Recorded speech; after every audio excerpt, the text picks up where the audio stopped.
Hello students, आप सभी का उत्कर्ष क्लासेस में बहुत बहुत स्वागत है। तो आज हम ये जानेंगे कि जो अभी आईकार्ड यूनिवर्सिटी का जो बैटल चल रहा है भारतवर्ष में, उसको लेके जो आप सभी के इतनी सारी शंकाएं आ रही है, तो जीएल सर हमारे साथ जुड़े हुए हैं जो उन्हीं सारे क्वेश्चंस का जो आप पूछना चाहते हैं आज जवाब देने वाले हैं। Hello sir. तो सर, जैसे कि अभी आईकार का इतना बड़ा मैटर चल रहा है, आईसीएआर का, कि जो एबीसी वाले जो स्टूडेंट है उनको वो लेने के लिए मना कर रहा है कुछ यूनिवर्सिटी में, तो आप उसके बारे में क्या कहना चाहेंगे सर? देखिएगा सर, बेसिकली नॉर्थ इंडिया में बहुत सारे स्टेट्स ऐसे हैं जहां इंटर स्कूल्स में एग्रीकल्चर एक मेजर सब्जेक्ट के रूप में चलता है और एग्रीकल्चर वाले विद्यार्थी आपको प्रत्येक स्कूल में मिल जाएंगे। यहां पर बड़ा इशू आईसीएआर ने 2023 से पहले सभी यूनिवर्सिटीज में, मैक्सिमम यूनिवर्सिटीज में एग्रीकल्चर का कोर्सेज असाइन था, वहां चलता था। लेकिन 2023 के बाद धीरे धीरे कुछ यूनिवर्सिटीज ने चुपके इस सब्जेक्ट को साइडलाइन करना शुरू किया और बायो और मैथ्स वालों को एंट्री देने की कोशिश की। अब यहां बायो और मैथ्स वाले विद्यार्थियों को एंट्री देने से एग्रीकल्चर के विद्यार्थियों को आपत्ति नहीं है, लेकिन वहां पर आपत्ति यह है कि एग्रीकल्चर का विद्यार्थी अगर एग्रीकल्चर यूनिवर्सिटीज में एडमिशन नहीं लेता है तो उसके पास विकल्प क्या है। तो एटलीस्ट कम से कम इन यूनिवर्सिटीज को आप बायो और मैथ्स को एडमिशन दे, लेकिन अगर एग्रीकल्चर का विद्यार्थी उस मेरिट में आ रहा है तो आप उसको भी मौका दीजिए। आप डायरेक्टली ये कह करके पास आउट नहीं हो सकते कि साहब हम पीसीबी या पीसीएम को ही देंगे। जैसे राजस्थान में देखिए सर, आप राजस्थान की 5 यूनिवर्सिटीज है, ऐसे तो हम भी कह सकते हैं कि हम राजस्थान में सिर्फ राजस्थान के विद्यार्थियों को ही एडमिशन देंगे, तो ऐसा नहीं हो सकता। सभी यूनिवर्सिटीज को इस पर विचार करना होगा। जैसे मैंने भी इंटरनली अपने, जिसको कह सकते हैं आईसीआर में, जो इस समय आईसीआर के टेस्ट को कंडक्ट करवा रहे हैं, उनसे मैंने जब बात की तो उन्होंने ये कहा कि सर हमने सभी यूनिवर्सिटी से बात की है, उनमें से कुछ का रिप्लाई भी आया है। कुछ यूनिवर्सिटीज साउथ की ऐसी हैं जो ये कह रहे हैं कि हमारे यहाँ इंटरकोर्स नहीं चल रहा है। लेकिन सर एक चीज आप सोच करके देखिएगा, बेसिकली मैं ये कहूं कि मैं बायो ग्रुप से हूं या मैथ्स ग्रुप से हूं, मैंने क्लास 11th और 12th कभी मैंने एग्रीकल्चर नहीं पढ़ा, और अब मुझे जिसको कह सकते हैं सीधा अगर मैं बीएससी एग्रीकल्चर में जाऊंगा तो मेरी स्टडी होगी 0 से लेकर के। जबकि सर आप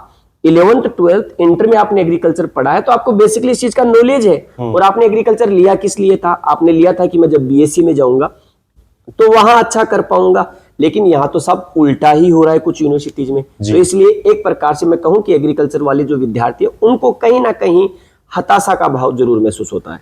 तो सर, जैसे कि अभी हमारे स्टूडेंट्स हैं वो जो राजस्थान में सीयूईटी के थ्रू आईकार यूनिवर्सिटी में जाने का सोच रहे हैं, भव्य अभ्यर्थी हैं हमारे, तो उनके लिए आप क्या संदेश देना चाहेंगे? क्या उनको हताश होना चाहिए या फिर किस चीज की तैयारी करनी चाहिए आगे? देखिएगा, फर्क तो निश्चित रूप से अगर आईसीआर का यही रूल रहा और आईसीआर का यही रवैया रहा तो कहीं ना कहीं निश्चित रूप से राजस्थान के विद्यार्थियों को भी इसमें नुकसान होगा। क्योंकि मैं अगर आपको यूं कहूं कि आईसीएआर में सबसे ज्यादा अगर सिलेक्शन पार्ट है तो वो हमारे राजस्थान के विद्यार्थियों का है जी। लेकिन यहाँ पर भी राजस्थान के जो विद्यार्थी, जैसे मान ली जो जेट वाले विद्यार्थी है, तो जेट वाले विद्यार्थियों का तो एक अलग ही सेगमेंट है। जो आईसीआर वाले विद्यार्थी है उनको निश्चित रूप से नुकसान होगा। लेकिन मैं ये आपको विश्वास दिलाता हूं कि नुकसान तो नहीं होने देंगे, चाहे हमें इसके लिए किसी भी हद तक आईसीआर के साथ, अपने विद्यार्थियों के साथ हमें एक मार्ग दिखाने का चाहे रास्ता हो, या आईसीआर के साथ हमें खड़ा होकर के इस विषय पर या इस मुद्दे पर बात करना हो। और मुझे निश्चित रूप से सर ये विश्वास है आईसीआर पे भी, क्योंकि ये अभी आईसीआर के जो डीजी हैं वो राजस्थान से ही है। तो वो इस चीज को और भी भली भांति रूप से समझेंगे और उनका खुद का बैकग्राउंड एग्रीकल्चर विषय से रहा है, तो निश्चित रूप पर इस पर विचार भी करेंगे। और जैसी वार्तालाप हुई थी तो उनका भी यही एक रिप्लाई था कि हम इस पर कोशिश कर रहे हैं, तो शायद आने वाले समय में कुछ अच्छी खबर निकल करके आए। जैसा कि जीएल सर ने बताया, हम पहले भी स्टूडेंट्स के साथ खड़े हुए थे और उत्कर्ष क्लासेस आगे भी स्टूडेंट्स के साथ खड़ा हुआ है, और इसी तरीके से आगे जो भी अपडेट्स रहते हैं हम लोग स्टूडेंट्स के हित में क्या कर सकते हैं वो हम लोग जरूर करते रहेंगे। सर, एक क्वेश्चन और मेरा यहाँ पे बनता है, क्या जो भी ये आईकार की वजह से चल रहा है भारतवर्ष में, क्या जेट के ऊपर इसका प्रभाव पड़ेगा, जो भी स्टूडेंट्स जेट की तैयारी कर रहे हैं? देखिए, सवाल बहुत परफेक्ट है कि क्या जेट के विद्यार्थी से प्रभावित होंगे क्या? तो देखिएगा, जेट का विद्यार्थी तो डायरेक्टली इससे किसी भी प्रकार से प्रभावित नहीं होगा, क्योंकि जेट के विद्यार्थी ने सिर्फ राजस्थान के जो 5 एग्रीकल्चर यूनिवर्सिटीज है उनमें एडमिशन के लिए तैयारी की है, साथ में ही उसके एलाइड जो कॉलेज है उनको लेकर के उसने प्रिपरेशन की है।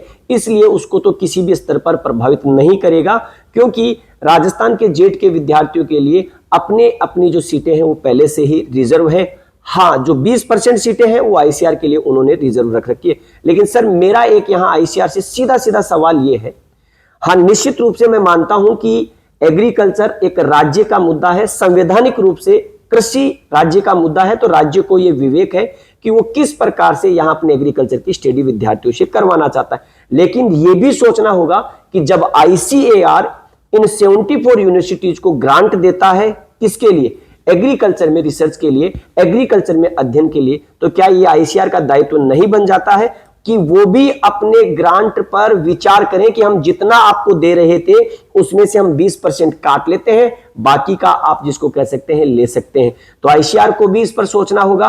और देखिएगा, भारत जिसको कह सकते हैं एक संगठित राष्ट्र है, यहां मैक्सिमम आज भी 55% के आसपास आबादी हमारी कृषि पर निर्भर है, प्रत्यक्ष और अप्रत्यक्ष रूप से। तो कृषि यहां का मुख्य जिसको कह सकते हैं व्यवसाय है, और एग्रीकल्चर हमारे यहां विद्यार्थियों की जी जान में बसता है। तो इसलिए एग्रीकल्चर के विद्यार्थियों के साथ आपको इस प्रकार का रवैया बिल्कुल नहीं अपनाना चाहिए, क्योंकि अगर एग्रीकल्चर है, अगर कृषि है तो आप हैं, और कृषि है तो हम हैं। तो निश्चित रूप से एग्रीकल्चर के विद्यार्थियों की जीत होगी।